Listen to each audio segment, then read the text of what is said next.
Did Americans develop technology in the 1940s to send people into the planet's past, in order to alter the course of history? The answer is yes.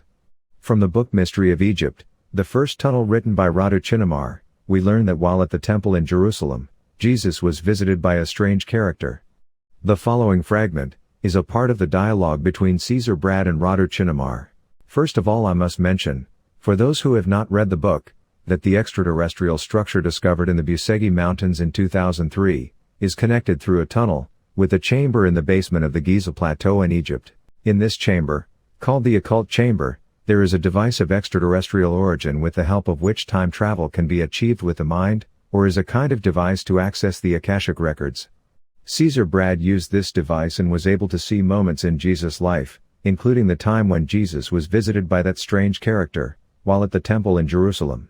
Here's what the book says. At that moment, Jesus was coming down the steps from temple.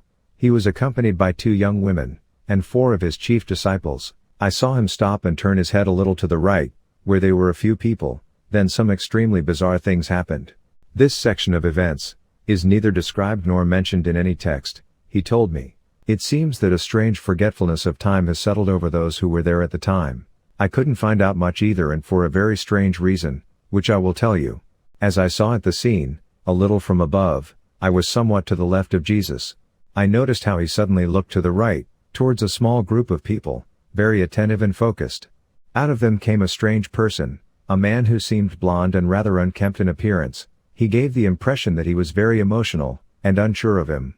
He was sitting with his back slightly bent, and his right hand under his long shirt, under which his legs could not be seen. I remember that this was the first detail that caught my attention, because everyone else was wearing their clothes down to the level ankles. I noticed that the man was agitated, and kept looking away. Jesus took a few steps towards him, and said a few words to him, which left me perplexed. Jesus told that man that he did not choose the right time for what he wanted to do and that those who sent him will understand this. Then he added something stunning. He told him that he had to go right back where he came from, because there is a malfunction and that he is in great danger. The man looked Jesus in the eye for a few moments, then suddenly he softened and was seized with convulsions. They have exchanged a few short lines in a low voice that I didn't hear. Immediately Jesus withdrew among the people, and then 2 things happened simultaneously which I can't explain even today.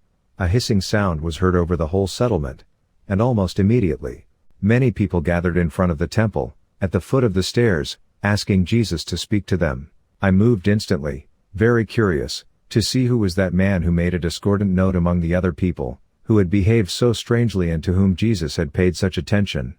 Well, the book does not say who that man was, who came to the temple in Jerusalem to meet Jesus, nor the purpose of the meeting. The man in question lives in the USA, and told this story in an interview with Dr. Michael Salla. His name is Stuart Swerdlow, and he was one of the children used in the Montauk project. Project Montauk is one of the secret U.S. government projects carried out at Camp Hero, Long Island, New York from 1943 to 1983. As I said, the project started in 1943, around the same time as Project Philadelphia. Al Bialik claims to have participated in both projects, which indicates a connection between them. According to those involved in the Montauk project, the technology used in the project is of extraterrestrial origin, and the project itself was allegedly run by reptilians. The Montauk device could open a time portal, through which one could travel with the physical body into humanity's past. Next we see Stuart Swerdlow's statement, as to why he was sent to Jesus' time. The purpose of the video is not to judge this man. We must remember that Stuart Swerdlow, at the time, was just an abused young man in the Project Montauk, and heavily mentally programmed, a puppet in the hands of people with negative intentions. The point is to understand that such things are possible, and I mean time travel with both mind and body, and that the worst aspect is that this Montauk time travel technology is in the hands of people who have negative intentions, as we can see. I wonder, if they tried to kill Jesus, who else from the planet's past have they tried to assassinate? Now let's see what Stuart Swerdlow says about Jesus.